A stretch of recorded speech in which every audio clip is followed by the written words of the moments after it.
Welcome back to Onex Yaps. Today, we're just going to be recapping a crazy week of NFL football. What a nutty week of upsets. This week had everything. Special teams touchdowns, crazy picks, crazy comebacks. We had 4 teams on bye. Bengals, we didn't get to see Joe Flacco, what he's got. The Cowboys on bye after struggling these last couple weeks. The Titans, they need a reset. And the Chiefs, the team nobody likes, ever. We had a total of 13 games. We're going to be starting out with the Thursday night game where the Broncos faced the Raiders. As a Raider fan, this game was expected. The Raiders, they always have those division games where they play them tough, and you're like, damn, they should have won that game. And this was definitely one of them, where the Broncos played way down to their opponent's level. Way down. The Raiders shouldn't have had a chance in this game, but they were in it the whole way. The first quarter, the Raiders' offensive line was on demon timing. JPJ was cooking, Janty was running well. They were dominating the line of scrimmage, surprisingly, the first quarter. They were. And then Jackson Powers Jr. goes down.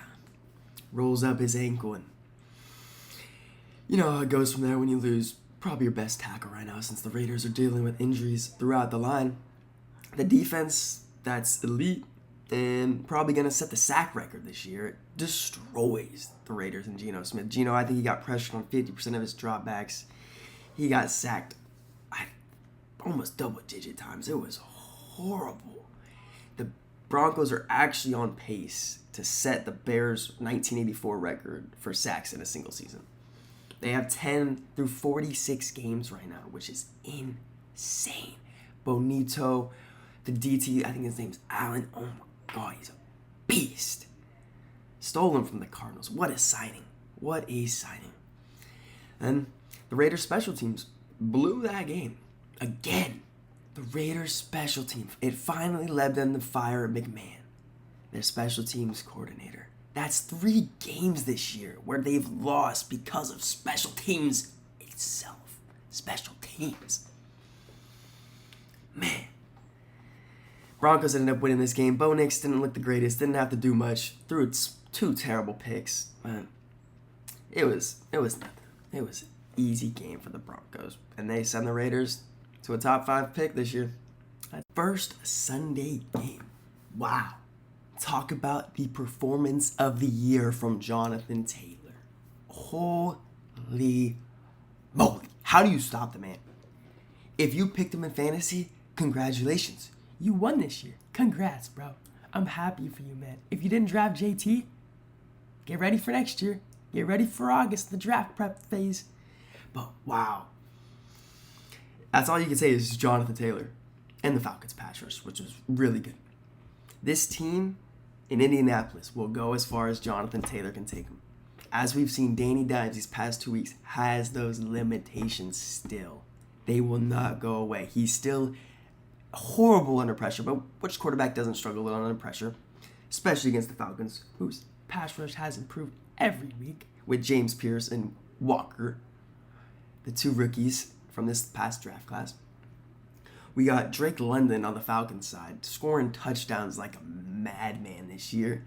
It's like he either has a boom game where he's dropping 40 points in fantasy, or he's dropping below 10. We need more consistency out of Drake London. He's too good to not be consistent. Too good. Tyler Algier, how many touchdowns is that now? I think he's up to 7 or 8.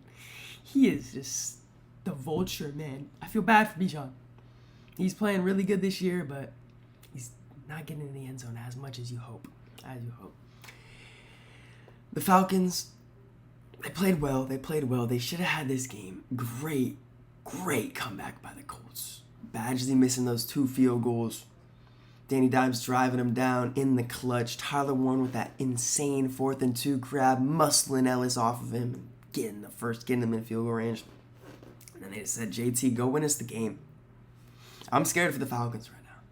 Because if y'all don't remember, they traded that first-round pick to the dang Rams, bro. The Rams. Thanks, Falcons. Thanks. Now you guys are cooked. Now we got the game that I bet you nobody watched in this 10 a.m. slate. Unless you're a fan of the Browns or the Jets, I'm sorry. But where do you begin with this one? What an abomination for the Browns. 2 special team touchdowns for the Jets. 2 kick returns, man. 2. This is what lost you that game. 2 plays, 2 returns, 2 touchdowns. Breece Hall. He's back looking like his pre-injured self. He is for surely back. Looks awesome. Taking a screen for all of Justin Fields' yards. Another game where Justin Fields has one of the worst performances from a quarterback of all time and finds a way to win. You cannot make it up. You can't make it up that the Jets are playing out of a top pick. It's awesome. Let's go. Garrett Wilson, he was injured this past game. I think he re-aggravated the same knee that was already injured. We'll see today probably the reports of what it's looking like coming back from practice. On the Browns side, Jerry Jeudy finally has a decent game. With all the usage he's been getting, he finally has good performance. Wow. Judkins still looks great. He's finally getting a little more usage in the receiving. I'd like to see him just play more. Just play more. I don't care if the game script doesn't favor him. He needs to be a 3-down back. And they gave him some receptions, but he needs more work. More work. He should be touching the ball 25 times, which he did this game. I like it. Keep it working. Keep it moving. Dylan Gabriel. I don't see much with him. He's a check down Charlie. He kind of looks like a Tua light. He's got to use his whole body to make these throws. It's just not good to see. He's weak. He's slow. His process is really slow. And I thought that's what he was going to be good at, was processing the field. And he isn't doing that well. He's not hitting his receivers on the run. His receivers aren't helping him, but he's not helping him at all. It's just a mess for the Browns right now. I think I got ahead of myself. This game is behind the Jets and Browns game.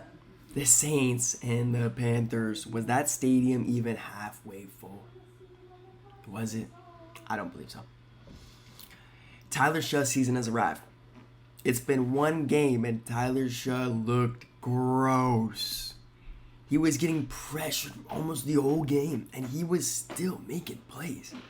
His touch, his motion just it looks very polished. I know he's old, but it's only been one game. But Tyler Shutt's season may be here. And if the Saints don't need a quarterback, they'll be good soon. Their line's trash. He's still getting pressured. I already said that. Chris Olave, so deserved, man. So deserved for Olave after all these concussions and BS injuries. He's finally having his year, and he's going to get paid. Shout out Chris Olave. Dog. On the Panthers side of the ball, Bryce Young. This may be his last year. It could well be. Canales, zero trust in him still. Deep throw percentage down drastically from the first couple weeks. Horribly down. Nothing is easy for that team. Nothing. Rico Dowdle, he's the lone bright spot. Him and Ted McMillan have been playing pretty well with what they've been given. Good volume in a terrible offense. Saints win this one. Wasn't a great watch. We got probably one of the most exciting games of the week. The Patriots taking down the Bucs. Drake May. Oh, Drake May. This guy's gonna have a statue in New England. He's gonna have a statue. This guy's in his second year, man. And he's the man. I have not seen a quarterback this poised in the pocket this young. Like, dude, holy poo. This guy doesn't miss a throw over the middle. The first 2 drives, he looked like he was a fish out of the water. And then he just locked in and started dicing up the Bucs. Just moving through the pocket. He's so calm. That's the metric. He's so calm and collected. He's really good. Hendy season. Trevion Henderson finally has his game. 2 house calls of 50-plus yard touchdowns. What a performance from the Ohio State beast. 2 freshmen. Dog. Ramondre Stevenson. Kick rocks, buddy. Bucks. Baker's still playing really good. They're losing weapons. Tez Johnson. They got something with Tez. He's a little skinny, but hey, if you could run routes, you can catch the ball. Who cares about your size? Mbuka, he's still a Mika Mbuka. He is really good at catching the ball across the middle of the field and running. He's very good at that. They're getting him open more than I can count.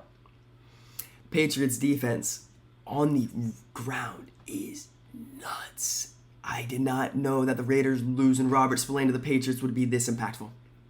I didn't. He is this team's run defense. Him and their other linebacker. They have not allowed a 60-yard rusher this year. It's week 10. They haven't played the best competition yet, but it's not getting much better. They're probably going to be the top 2 seed in the league. Patriots are here. Stephon Diggs with that crazy catch. But the Patriots get it done. Drake made MVP. Going up to Minnesota, we had the Ravens taking down the Vikings. This game was slow. It seemed like the Ravens were going to pull away eventually, but they just never pulled away. They had the ball in the red zone so many times. They just stuttered, settled for field goals. I think they had 4 field goals this game. Lamar, I'm not going to say he looked normal, but he looked negated out there.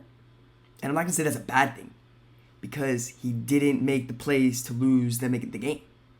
They could have lost this game. It was a 1-score game almost the whole game, and they survived. They did enough to get the win. That's what good teams do. I wouldn't be surprised if they went out and make the playoffs, honestly. The Ravens are just really good. Lamar Jackson, so good now. I can't believe he's gotten this good. Like, this is the max level he could have ever reached in the NFL. And he hit it. And every team missed on him. Remember that. The receivers were not, I don't know if they weren't helping Lamar, but it seemed like there was plays where he had time. He was making defenders miss. He was giving the receivers time to get open. They just weren't getting open. I'd have to see the all 22, but Bateman dropping passes, it looked a little jet lagged or something. But the Vikings, dude. J.J. McCarthy, he needs some time. He's still young, not a lot of stars, but man, he is not good past the numbers. Outside the numbers, dude, he cannot hit a single receiver. Justin Jefferson and Jordan Addison combined for 23 targets. They had 7 catches. 7 catches for around 70 yards. 23 targets, and he only completed 7. That's an issue that needs to get fixed ASAP if the Vikings want to compete at any level this year. Especially after letting Darnold leave. O'Connell looks like an idiot. Ravens take down the Vikings. In Week 10's upset of the week, the Dolphins whooping the Bills in Miami. Who saw this one coming? How many people had the Bills on their parlay? Me. I did. That Bills suck. Devon Achane. What a performance from CMC Light. What was it? 200 total yards, 2 touchdowns, 2 50-yard touchdowns. He is electric. When he is healthy, dog. Jalen Waddle, another 100 yards and a touchdown. When Tyreek isn't healthy, he is a top 10 receiver, top 15 receiver. He is worth every single penny. I know the Bills were lying when they said they offered a first-round pick. That's cap. Bills are cap. The Bills have done nothing but get worse. And it is starting to show with the talent. Josh Allen, you got to get rid of these mistakes, bro. They were still in the game, and that red zone turnover. Oh, my God. Killed them. Killed every single chance they had in this game. James Cook fumbling. They had 2 fumbles, I know James Cook had one of them. And it was just a poop show from the Bills side. I don't know what was going on. The Bills they looked emotionless compared to the Dolphins, where it looked like McDaniels had them dialed. They wanted this game. Mike McDaniels, he's going to keep his job. I hope he stays. I hope he comes to the Raiders because, fire him. But he's going to keep doing Mike McDaniel things. This was a good win for the Dolphins. Good to see them still play for him. And biggest upset of the week, Dolphins 30, Bills 13. One of the bigger comebacks week 10, we had the Bears coming back to beat the Giants. The Giants were destroying the Bears. They were hitting them straight in the face. Jackson Dart was playing probably the best game of his short career so far. And then one hit was all it took to take him out. And this is the big thing with Jackson Dart. He's so good. He just doesn't want to avoid contact. I don't know why. It takes me back to that John Gruden interview. He said, get the hell down. We can't win if you're not in the game. And look at what happened. Russell Wilson comes in. They cannot move the ball. They can't do anything. They stutter and they choke because Jackson Dart wasn't out there, which led to the firing of Brian Dable, which I think is because of this Dart stuff. I wonder if he's not telling Dart to get down, because that's what it looks like. He needs to start sliding to survive, because I want to see that dude's full career. He's really good. The offense everything was wide open for the Giants, and then he got hurt. And on the Bears side of the game, they pull this one out. Thank you, Jackson Dart getting hurt. Really. They forced a big turnover, changed the momentum, and that's what it's been with the Bears. Big momentum-changing plays have been the biggest impact for the Bears. Caleb Williams. I don't know if I see scrambling like this unless it's Lamar Jackson. It is insane. It's like Justin Fields level. I can't believe he's this good at scrambling. He's that fast. Whenever he gets out of the pocket, it's a movie. He always makes someone miss. I cannot believe my eyes when I watch him scramble. It's awesome. He still misses some throws, but his scrambling, elite. Run game since the bye. DeAndre Swift running the best of his career. Manungai gets a touchdown.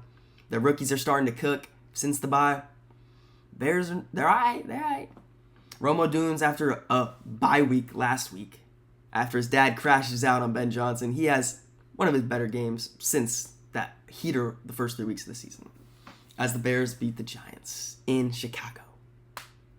Now we got to talk about an implosion up in Houston, where the Texans come back down 19 points to take down Duval. What happened? Trevor Lawrence and Liam Cohen total 11 yards in the fourth quarter to blow this game.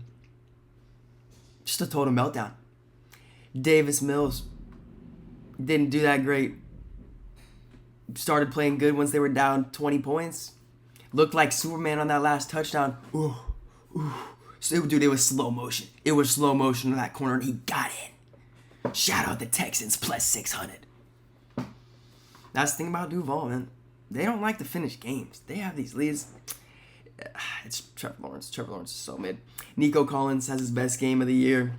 Targets keep going up. Just keep feeding the man. He's too good. He gets open. Parker Washington plays a good game. Without BTJ, without Travis Hunter. Has another punt return for a touchdown. Looking like the favorite for All-Pro this year from the return specialist. Jacoby Myers in his debut. Lackluster. Doesn't know the playbook as well. So it was expected. 3 catches, around 50-ish yards. But what a choke by Duval. Texans pull it out. To start the 1 p.m. games, we had the Cardinals visiting the Seahawks. This game was, 28-0 at the end of the first quarter? Something like that. 21-0. It was over from the get-go. Turnovers. Sacks. Not a total butt whipping. The Seahawks still haven't played a totally complete turnoverless game somehow, and they've been blowing out teams left and right. Just wait till they get it right. The run game looks a little bit better after the past couple weeks. If they get the run game going, oh my god, how do you stop that with JSN, Darnold, Rashid Shaheed getting unlocked? The Seahawks team is going to be tough to beat. Very tough to beat. We have to talk about the Kenneth Walker-Chubb situation. For fantasy football owners, this is the worst case scenario of all time, because if just one player was getting the workload, they'd probably be a top 5 back right now. Kenneth Walker is the most disrespected running back in this league. I hope he's on a first flight out of there after this year. I'd love to see him on a team like the Commanders. Somewhere other than Seattle, he is disrespected. He should be scoring at least a touchdown, right? Come on. Touchdowns are the reason why these players play. That's the goal, to get in the end zone and celebrate. And he hasn't had a chance to do that since, I think, week 4. And so we're giving it to George Alani. Come on, man. It is what it is. He's probably okay. I doubt he's okay with it, but he has to deal with it. Cardinals side, They were just trying everything. Just give Trey McBride the ball, see what happens. Brissett, he doesn't look too bad. He looks better than Kyler, that's for sure. Kyler Murray, he's done Arizona. It's pretty obvious. They're going to part ways. Just great win by the Seahawks. First place in the NFC West. It is a competitive division. Now we head up to D.C., where the biggest storyline, if we're being honest, was Donald Trump being on the broadcast. That was the main objective of this game, because it was terrible. But the Lions, this was their first complete game of the year. Wow. Everybody got involved. Everybody touched the ball. Everybody ate. But it's not surprising, because the Commanders are terrible. Especially without Jaden Daniels. Jesus. That defense is chopped cheese. Horrible. What a wasted season for the Commanders. That's all I can think about. I did see that Dan Campbell took over play calling in this game. And as you saw in J-Mo's post-game interview, he was like, yeah, that's what happens when everybody eats. We scored the most points. Because they have so much talent, man. J-Mo, 5 catches. Amon-Ra, 5 catches. Sam Laporta, 5 catches. Gibbs had $150 on the ground. 2 touchdowns. Very hard team to beat. They will be one of the favorites out of the NFC. 44-22. Lions put belt to ass. Last 105 game. It was out in Santa Clara. The last of the 3 blowouts. Niners tried to compete. The Rams' firepower is just too much. Niners' injuries are really starting to affect them at this point of the year. They can barely even field 12 men on the defense. Or 11 men. They can't even do it. Puka, Devontae get in. Stafford has $4 dipper. 4 TDs. Easy. Niners, turnovers. Bad penalties. I don't even think the Rams had a penalty this game. Sean McVay's the man. Beats his little bro. Not little bro. He finally beats his big bro, Kyle Shanahan. CMC, it was alright. Probably his worst game of the year. Kittle is back. Has his first big game since that injury. First week of the season. And yeah, the Rams take full control of the NFC West with the Seahawks. Close out another great Sunday of football we had. Sunday night in Los Angeles, the Chargers facing the Steelers. And the Chargers pulled this one out. Not with awesome gameplay, but letting the Steelers beat themselves. A-Rod lost his head completely. Again, I don't blame him. This game was slow. First quarter was 3-2. It was like MLB score after that safety to A-Rod. It was funny. The Chargers line. They're not gonna be that great just because those Alton Slater injuries. It sucks, dude. Justin Herbert's so good, but it's just going to be tough this year, man. We got to hope they have a fully healthy season next year, or one of these years. They will definitely be a favorite in the AFC. On the Steelers side, we just had DK Metcalf. He was invisible. Turnovers. Lost them the game. Calvin Austin with probably one of the worst drops of the year. He had 10 yards of space around him, and it just goes right through his hands. Right into the DB. A-Rod was about to crash out. I was surprised he went back to Pittsburgh, honestly.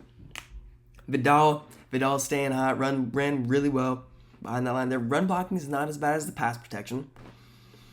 And we also got to see McConkey. McConkey's been amazing these past couple weeks after everyone was scared. Oh, he's not getting targets. No, they were just bracketing him, making other players beat them. And now we see McConkey being a beast. Steelers stood no chance in this game. Chargers win. That's going to wrap it up for the recap of Sunday night's games. We still have one more game left. Let's hope this gives us everything we've been waiting for after 1 o'clock sucked and Sunday night sucked. We got the Eagles and Packers. In this game, I'm predicting an Eagles win. I think the Eagles are a way more balanced team. They're good at everything. I just see Jalen Hurts winning this game, and I see Jordan Love losing this game. I fully expect both teams' running game to be boxed and it to be a straight Throw the ball. Whoever makes the least amount of mistakes will win this game. Whoever misses the least passes will win this game. That game is not going to depend on Josh Jacobs or Saquon. It's not. The defensive coordinators are too smart. That is not how you beat these teams. It's going to be a pass-heavy game. This could be an over 50 points game. I am predicting 35-27. Eagles win. Jalen Hurts, 350 and 2 tugs. Book it.